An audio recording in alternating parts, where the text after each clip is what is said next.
ব্যবসায়ী অজয় মণ্ডলের সুরক্ষায় নিয়োগ 2 জন পুলিশ কর্মী। শনিবার ভরদুপুরে বেলগড়িয়ায় জনবহুল রথতলা মোড়ে প্রতিষ্ঠিত ব্যবসায়ী অজয় মণ্ডলের গাড়ি লক্ষ্য করে এলোপাথাড়ি গুলি চালায় 2 দুষ্কৃতী। ব্যবসায়ীর অভিযোগ, তার গাড়ি লক্ষ্য করে 8 রাউন্ড গুলি চালানো হয়। ঘটনার পর থেকে নিরাপত্তার অভাব বোধ করেছিলেন ব্যবসায়ী অজয় মণ্ডল। রবিবার তার বাড়িতে আসেন প্রাক্তন সাংসদ অর্জুন সিং এবং বর্তমান সাংসদ পার্থ ভৌমিক। তবে রবিবার রাতেই ব্যবসায়ীর সুরক্ষায় 2 জন পুলিশ কর্মীকে নিয়োগ করেছে ব্যারাকপুর পুলিশ কমিশনারেট। নিরাপত্তা রক্ষী পেয়ে কিছুটা স্বস্তিতে ব্যারাকপুর নোনা চন্দনপুকুর বাজার এলাকার বাসিন্দা মোটর গাড়ি ব্যবসায়ী অজয় মণ্ডল।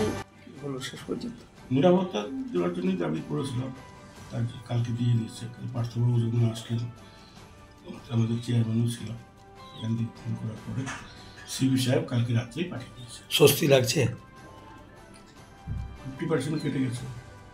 চলো মারলে যদি সামনেই মারবে, অসুবিধা নেই। কতজন সিকিউরিটি দেওয়া হলো আপনার?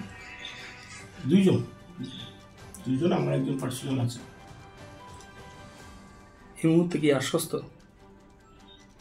ওই এটা মাঝে মাঝে ঘুমটা ভেঙে যাবে, ভোটটা রয়ে গেছে। ভোটটা রয়ে গেছে।